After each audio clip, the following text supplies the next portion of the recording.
Vaxtı belgilep Törtüldün tömmün jağında, töröңнүн сайган багында, кабыландын зорурду, кадимкидей чоңурду, Алмамет келгенге турдум майгылым, туташкандын жайгылым.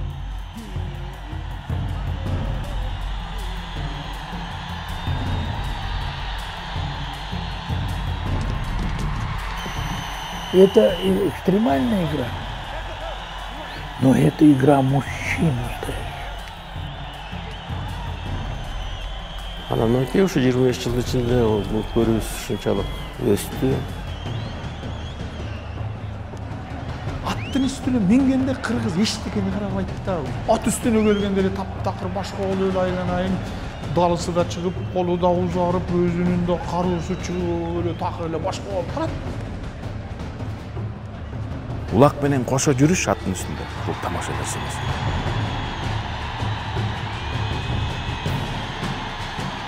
Жүрөктү дүркүрөткөн оюн болду да, абдан зрелищный.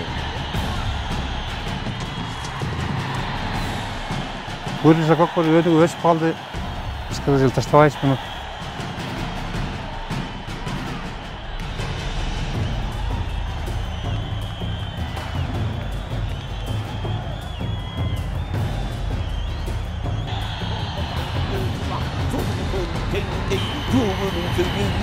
Elin tuğan sırgatın alna tozu alganı, tavu sondu cannağı, 1 milyondun alganı, talasını kök alganı, tavu sondu cannağı, tartışkanı gökbörü, kapı tartып nettir, mıngo sondu börüsü, belli gettir, tavu sondu karasa, bildin bugün giygene, 1 minge tiygene, jaragın temri giygene, jalgın sanga tiygene, jo degende sүйүнгөн, atan kırgız tukumu, hemin oy sıra bele jatkanda uçun.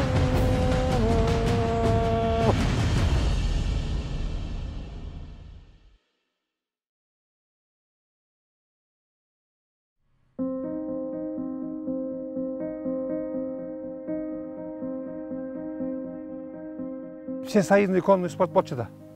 15 республикада ат үстүндө эмне оюн болсо, бүт баары жерге чогуу ойночу бар. Ар кайсы улут өзүнүн улуттук оюнун алып келиши ат үстүндө болгон. Ошонун баарын чыкпадык бу. Тбилисиде болду, Пятигорскийде болду, Краснодарда болду. Балдар Киевге барып кетти, ушундай чоң-чоң шаарларда болчу. Союз абагында эми кандай десем, ат чапкан эле курукада. Ошонун эле бойласы. Анан баш аягы узундугу бир 2-3 метр жер. Тиги башына, анан бул башына, эки башына чийип эле койгон. Мындай чийим. Улакты басып, ошо чийип өтүп кетсең кесеп, гол деп коет, гол дегенден ал такымга жабышпай бул гол деп коет, ошондой болчу.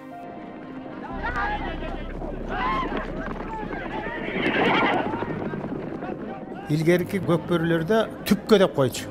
Түпкө дегени 4-5 чакырым жерге атты сынайлы Шамдагай жанан теңип алгандан кийин ошол улак менен качканда ошол аттын кандай деңгээли бар экенин аягында сыналчу да.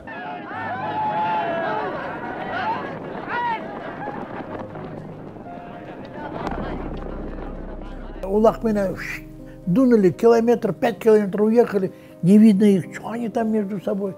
Я сказал, слушайте, вы играете для кого?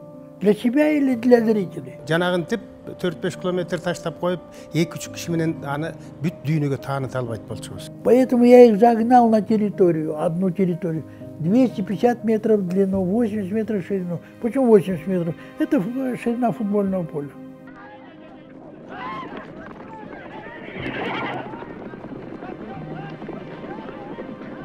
Ар бир оюнчунун буйтаганын, секиргенин, салганын, анын ыкмаларын бүт эл көрүп туруш керек да. Муну ошол дүйнө жүзүнө тарата турган оюн кылыш үчүн кандайдыр бизде ушундай спортту сүйгөндөргө, ат оюнун сүйгөндөргө ошондой бир ой келген да.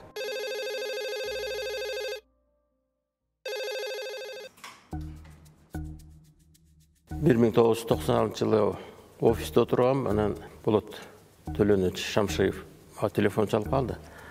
Аскар срочно увидеться надо деп. Анан кийин келиңиз дедим.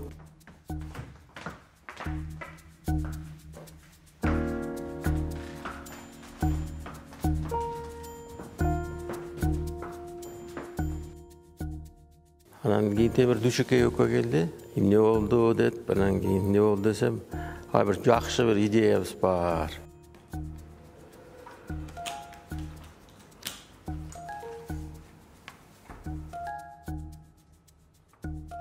Ушу көкбөрүнү ушундай жаңыча эрежелер менен, тайгазан менен тарталы деген бир идея бар, проект бар. Мен жаздым, Темир экөөбүз. Аны ошону ишке ашырабыз деп анан кийин Силаевге барганбыз дейт. Анан Силаев анда мэр болчу шаар. Биздин намысыбызга тийди. Эмне кыргыз жигиттери жокпу ушул колдочу ушул проекттини деп. Анан сага келдик дейт. Канадский хоккей 3 тайм. Анан коробканын ичинде болот. Тайгазан кыргытабыз.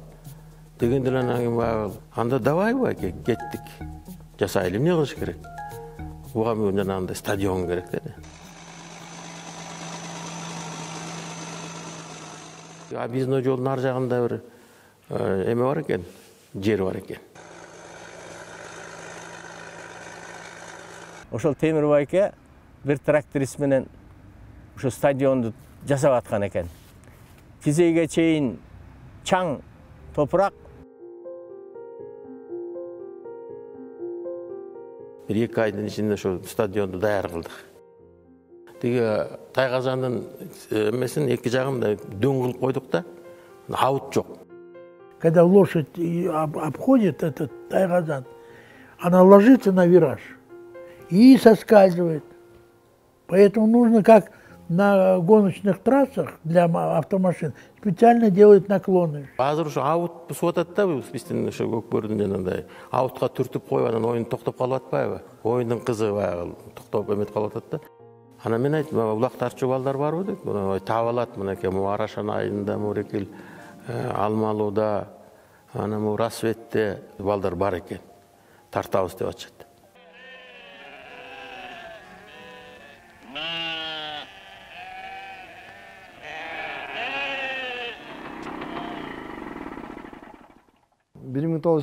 жылы 25 же 26 декабрда келчем карап айтат, эшикте артисттер келиптир деп. Анан эшикке чыксам, Болот Шамшиев турду, Темир Дүйшөкеев, Тайгазан деген тартабыз деп ойлоп чыгардык. Мен ушуга келип катышып бербейсиңерби, көрүп эметпейсиңер деп. Ошондой сунуш кылып бирке чырчош кылабыздар, ошону көрсөтүшкөн. Ошо жумушта жүрсөм, Болот Шамшиевди көрүп калдым. Байке ушундай оюн уюштуруп атпырсың, биз команда кылып барсак болобу десем, ой болбогондо мен ошол иштеп жүрөм деп калды. Анан ошо айылдан ат чогултуп алып биринчи Тайгазанда ким билиптир барып көрүп ошол жакта биринчи оюн баштаганбыз. Барсак Ташбилек командасы уже барып калды. Биз анда жерге тартып жүргөндө биз аларды утуп койчук да, жерден. Атай булар мындай эле утуп алабыз деп ойлодук да. Анан декабрдан кыш келгенде анан кийин тарта баштадык баягы казандарга кыргытып. Биринчи башталып тартканда аттарыбыз кадимкидей эле казандан үркүштү, көнбөй. Жер улак башка да, жер улактан чаап барасың, чаап келесиң, эңесиң. Баары эле Тайгазанга сайылып калам, же жанынан өтүп кетип калам, же аттым токтойт, же ыргыта албайм жанына барып. Ошентип бир топ кыйналдык да.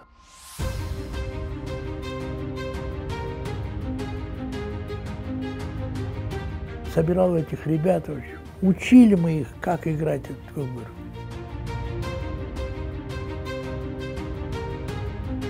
Ошол убакта Шамшиев, Темир байке ушулар булар өркүндөйбүз деп көп командалар беттештирди. 2-ден көрсөк ас болуп калат экен. 3-төн корсок ал дагы ас болуп калат экен.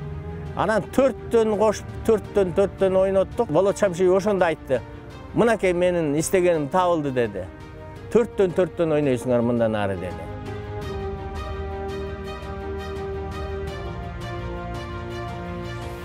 Жазамамы, анан жанагындай штрафтарды, анан жанагы 2-ден чыгып алып тартмайды. Анан мурун жанагы 4 тиякта 4 биякта билим полный урнасың, ортур улак. Кээ бир балдардын кабырга сынгандар болду, сатешине больницага кеткендер болду. Анан минтип алсак балдардын баары майып калат экенбиз. Анан Болот Шамшиев өзү кайра ошону алып салды.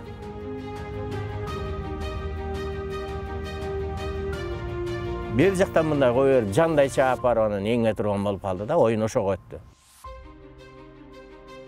Ким биринчи ыргытса, ошо Тайгазанга акча берчүбүз. 500 сом, 1000 сом. Анан кийин башта, анан кийин баягы акча келе баштады балдарга. Түштүктөн Каракулжа, Ноокат, Жалал Абадтан командалар келе баштады. Ал маалда такси дагы жок, автобус каттайт эле, автобустан кат жөнөтө эле, кагаз жөнөтөт эле. Бишкекке оюнга кетебиз, саат 12-ге акчачылыктын алдына аттыңар менен, кийимиңер менен как положено даяр болгула дейт эле. Ошол күн ошол жерге даяр болуп, улакка ошол жерден аттарды жүктөп чыгып кетет элек.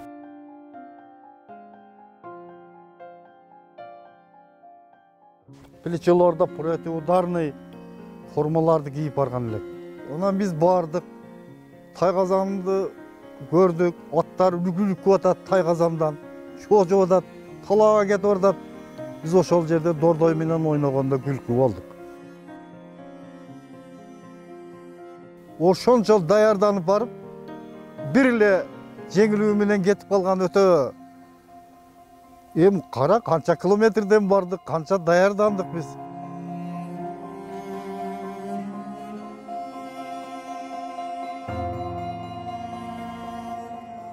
В футболе, когда мяч взвешивают перед каждой игрой, этот мяч должен соответствовать точному весу. Точно так же вес улака должен быть ограничен в пределах 1 килограмма.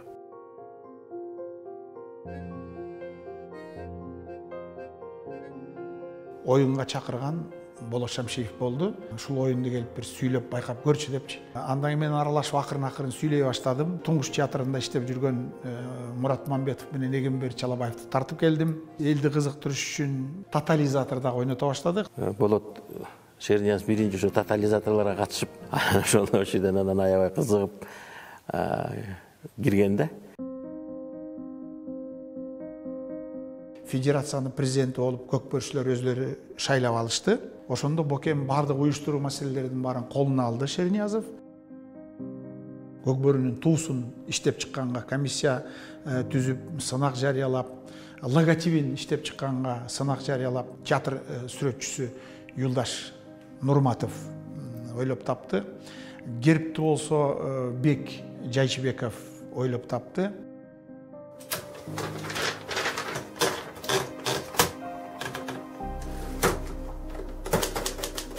Ал эми гимнди болсо баарыбыз кеңешип, талашып тартышып, Шайлыбек Дүйшеевдин сөзүн гимн катары кабыл алдык. Анын музыкасындагы баары жазышты. Сагынбек Момбеков да жазган, Мукан Русулбеков да жазган. Көп сунуштар түшкөн. Дем бере турган музыканын бири ошол Кубаныч Шариповдики болду да. Гимн ойнолгондо командалар аттары менен чыгып атканда кыргыздын духу көтөрүлбөй койбойт да. Ар бир кыргыздын ичинде денеси чымырап толкундануу менен жүрөт үчүн.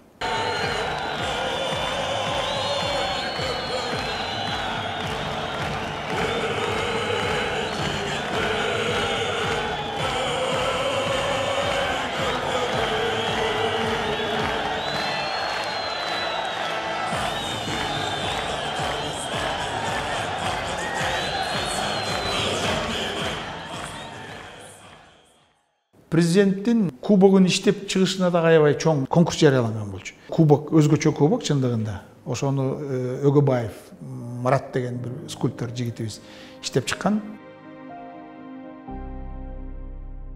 Могул эң негизи Манас фестте башталган могул. Шу переходящий кубок болчу. Манас талаш 11.08.97 жылы өткөн. 3-чү жолу биз алдык да, ошо менен бизде калып калды. Аккуладан кийин анан биринчи президентский кубокты, бул да кубок рассветте калды. Ошо менен биздин колубузда. Карачы кандай кубок чоң келтиришкен, адамды өзүнчө аттарды, мына рассветтин немелери, мынагычы бөктөрүнчө көп командада жок болчу ушул. Акаев мындай кылып кармап турганда, анан мен бир колу менен алдым да.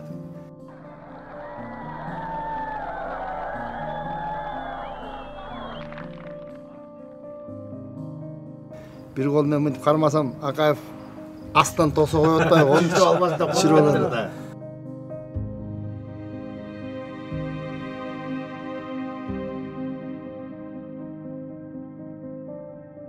Жылы федерация түзүлүп, мени Көкбөрү федерациясынын пресс катчысы кылып шайладык деп чакырышты.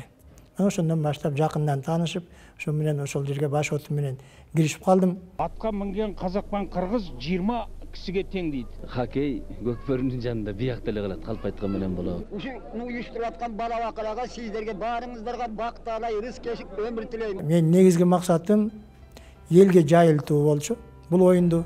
Ал убакта телевидениебизде анча жакшы маалымат бере алчу эмес бул оюндар тууралуу. Айылдарга жеткен эмес, азыркыдагыдай интернет жок.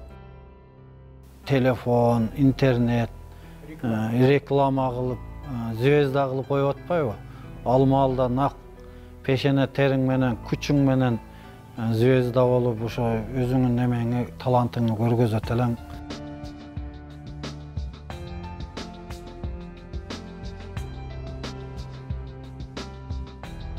Жылдыздар пайда боло баштады, күчтүү оюнчулар пайда боло баштады, аты чыга баштады. Аларды дагы кичине баяндап, аларды дагы сүрмөлөп, тамашаласам кээ бир эле сүйүнүп, дардалаңдашып, оюн талаасында тим эле аттарын чаап. Улакты алып калсаң, ой, басты, алды, качты, мына чышта, мына дегенде ушундай күч кубат берчү да. Кыйкырган сайын жерден эңчүбүз. Кыйкырган сайын алчубуз улакты. Ошончо элди өзүңө тартып, өзүңө ынандырып, өзүңө ишендирип, өзүңдү ээрчитип кетиш бул өтө оор албетте. 10 миң, 15 миң кишини ырдатканда мен өзүм ошондо таң калдым да, эми бир кишидей ырдап ушундай өзгөчө бир жомоктогудай бир өзгөчө убакыттар болду.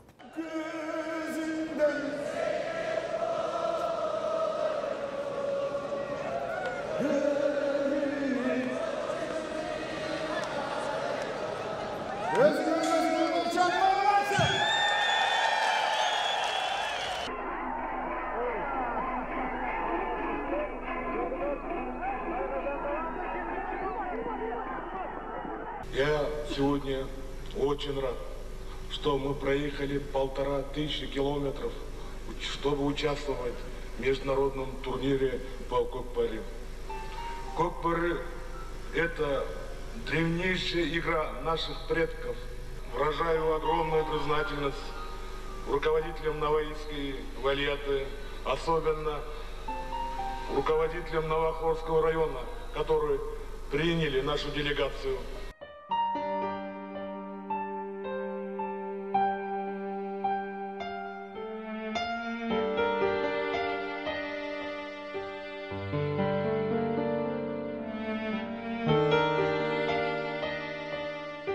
Эл аралык деңгээлге чыгарганга болот. Черниястын аябай салымы өтө зор. Тажикстанга барды, Казакстанга барды, Өзбекстанга барды, Кытайга барды, чыгып баардык ошол эл аралык федерация түздү.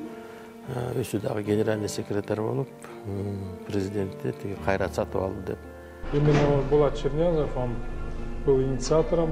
Больше всех других, наверное, он постоянно говорил, что необходимо создать эту Среднеазиатскую федерацию. Поэтому мы решили центральную штаб-квартиру иметь здесь, в Бишкеке. Самые лучшие лошади находятся здесь, которые в последнее время большой спорт и другим видам не отличаются. Хорошо, что мы вот пришли сюда, и этот спорт соединяет всех нас, всех республик. Благодаря вот этим товарищам будет очень хорошо.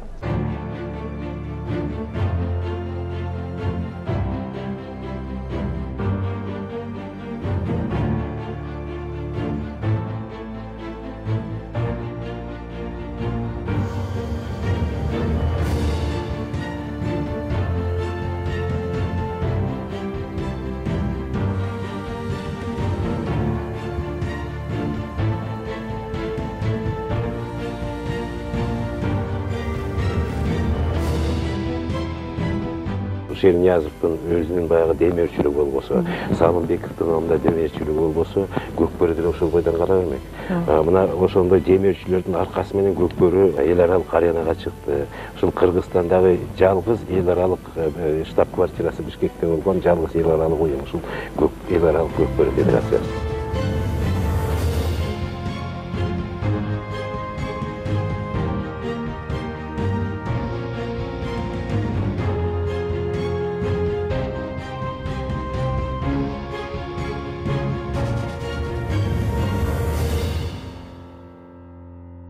90-жылдарда эгемендүүлүктү жаңы алдык. Каражат жок. Мамлекетте бюджет деген жок. Ошол көздө элдерди бириктирип, жаңы демилге көтөрүп, колдоочусун колдоп, төлөпчүсүн төлөп, ошону уюштуруп, бул деле чоң иш да. Өзгөчө улуттук спортту көтөрүп чыкпаганда, балким ким билет, азыр Көкбөрү болот беле, болбойт беле. Ошондуктан ошол улуу агаларыбызга баардыгына терең таазим, чоң таазим. Да, приготовились и начали. Кайнар, давай! Давай, Кайнар! Вставай, вставай! Тартардын алдында эле мен билгем, бул эң оор тасмалардын бири болот да. Жыгылып, урулган ошолор бар. Мисалы үчүн аттар менен сен барып адамча сүйлөшө албайсың да.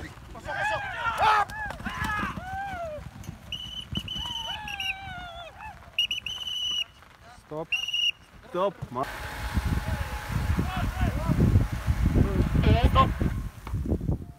Биз дайыма билишибиз керек, биз каяктан келгенбиз, кимбиз, түбүбүз ким.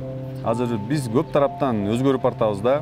Бирибиз батышты, бирибиз чыгышты. Өзүбүздүн бу нукура кыргыздык нерсебиз жоголуп баратат да. Улуттук оюндар мектеп аралык, жаш өспүрүмдөр аралыктан баштаса, нукура кыргыз өзөгүбүздү сактап калат элек да.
Казакстанга барып ойноп көрдүк.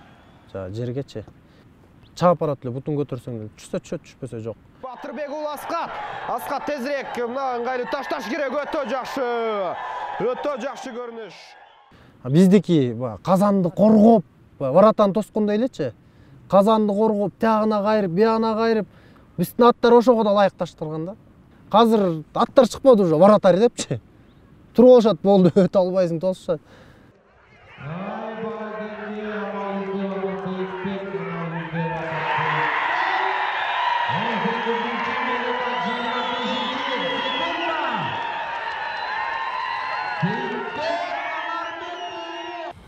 Булар да өзү аябай жакшы дайындалып кетти уште.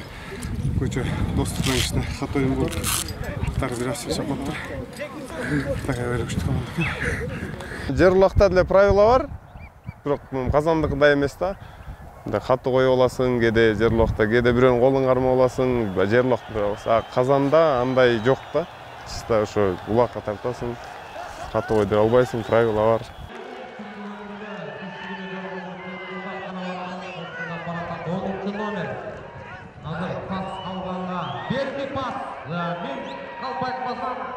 Нуржан.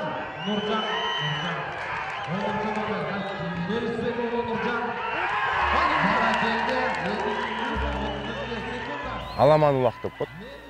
Ошол убакыт улак бизде деле болот. Тайгазандын 5-5-тин оюнундай эл чогулуп, элдин сүрөөнү ва элдин улакка болгон кызыгуусу, мотивациясы көбөйбөйт да ал убактан. Бир эле сааттык оюн, бирок ошо бир эле сааттык оюнду чапсаң, бир аламан улакты 5 күн чапкандай чачайсың да. Анткени ушунчалык тездик, ылдамдык.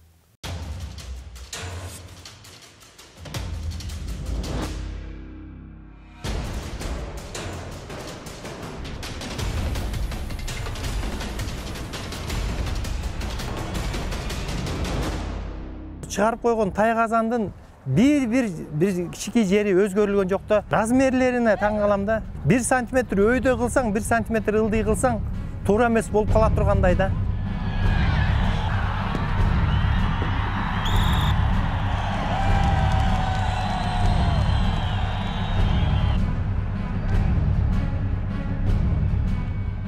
Мисалы үчүн баскетболдун кольцосу жок эле, 4 бурчтукка эле топту тийгизе берсең, кызыгы жок да, ошондой эле болуп калат да. Тайгазанды алып туруп, кругка ойнотуп койсочу. Бизге тайгазан өтө керек. Тайгазан жок, оюн бизге кызыгы жок.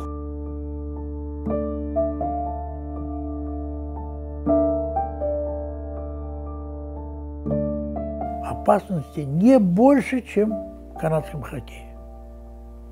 В канадском хоккее есть острые коньки, которые могут пробить голову, там клюшки есть, которые по головам били и так далее. Федерация Кокбуру именно занимается оккультурованием этой игры и безопасностью занимается. Это наша основная, главная задача. Но если мы будем клеветать на Кокбуру, мы можем тебя, в общем, оклеветать, меня можно оклеветать, да любого человека можно оклеветать. Так что я считаю, Кокбуру – это цивилизованная игра, и нужно идти и бороться, чтобы это была цивилизованная игра.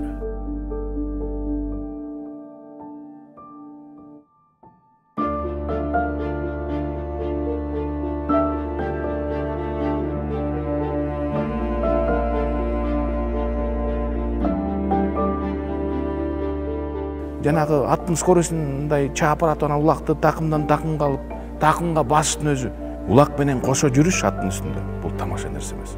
Улакты жөө көтөрө албайсың. Бул кыргыздын каны жаны менен барабар.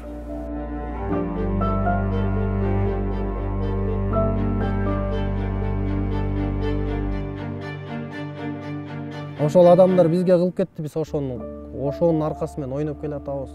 Элге таанылып келатабыз.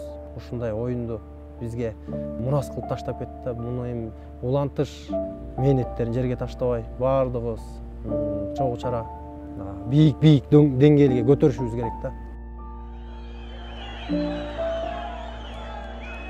Мисалы ошол маалда 4-5 эле команда ойносо, бүгүнкү күндө клубный команда эле 30га чейин чыгып кетти да. Команданын составы 5 областтын балдары, алдыңкы улакчы балдар, мыкты ойногон балдарды тандап, анан достук деген ат койдук да. Командага чогулуп, балдар менен, досторубуз менен.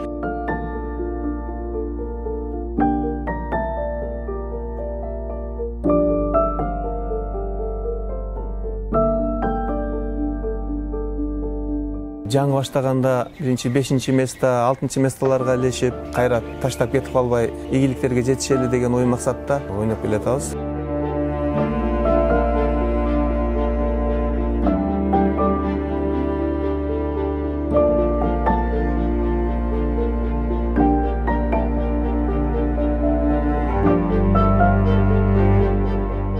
Команданын кармаш негизи өзү кымбат, көп эле кымбат. Команда кармаган жигиттер билет. Bir atın жоқ дегенде эле $10.000. Канча расходу бар, жем чөбү бар.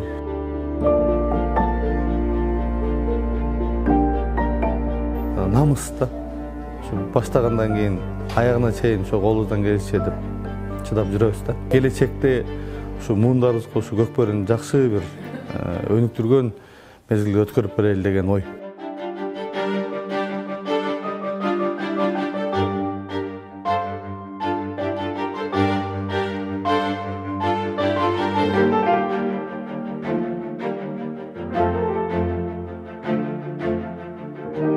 Талас областындагыдай эрежени, например, айыл өкмөттөн баштап биринчиликтерди райондор, анан областтан, анан республикалык беттештерге катыша турган кылып, ошол порядокты киргизип койсок ар бир областка, ошондо өнүгүү жолуна түшөбүз деп ойлойм да. В России в этом году мы провели 2 турнира. Первый турнир в начале июня был в городе Раменск. Второй турнир в Сергиевом Посаде, фестиваль «Русский мир».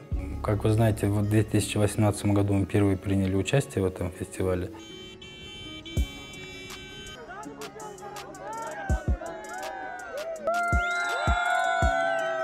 В этом году фестиваль «Русский мир» прошел в более масштабном мероприятии, потому что если в 2018 году там всего 34 лошади участвовало, то сейчас уже 72 лошади было.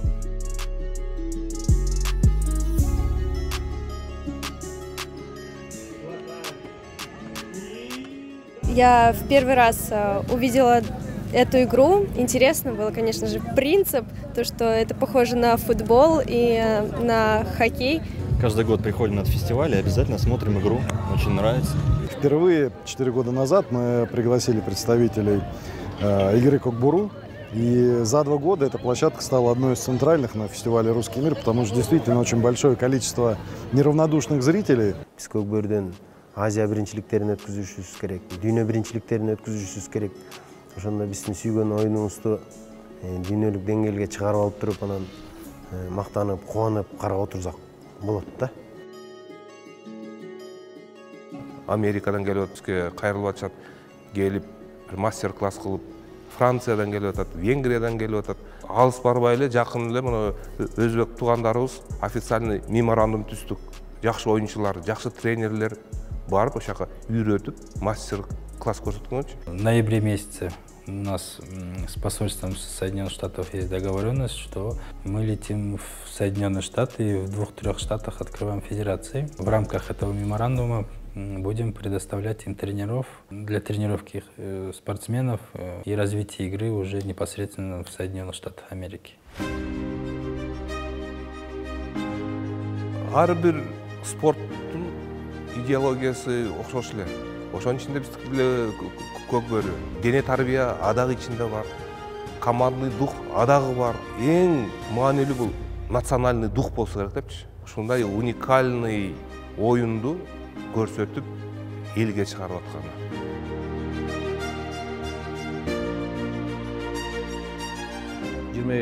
Жылда мен ойлойм бир да спорт мындай ийгиликке жетпеген ийгиликтерге жетти. Дүйнө жүзү тааныды, эл аралык федерациялар түптөлдү, эл аралык турнирлер өткөрүлдү. Көкбөрү бүгүнкү күндө биринчи элдер кызыга турган биринчи спорт оюну деп айтсам мен жаңылышпайм.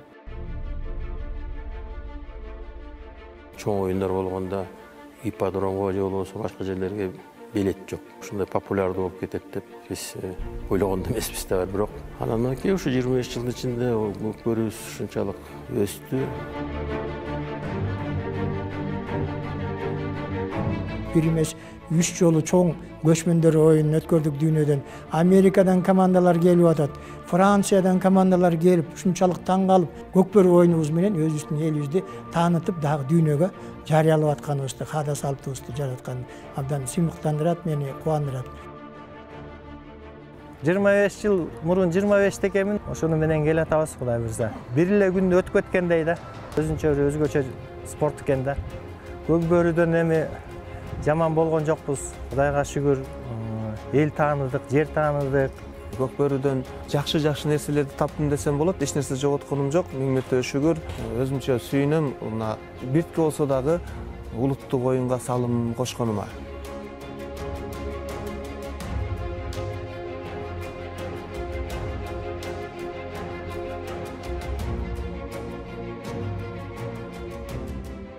Көкбөрү менен жанаша биздин манасыбыз бар.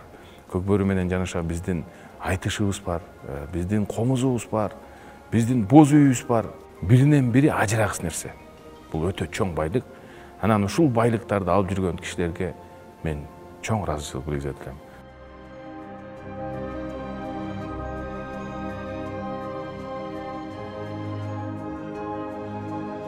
Тоқсан алтыдан баштап мен 45 жашыма чейин чаптым Тайгазанды. Бүгін 50 жетінің суын içip атам.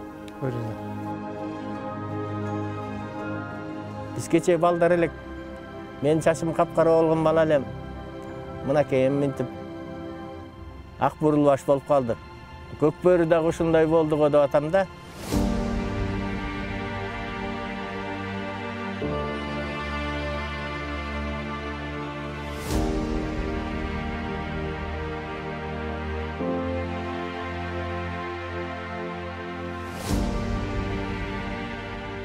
көкбөрүнү жаңы нуктка салып бергенге салымым бар экенине мен өзүм сыймыктанам.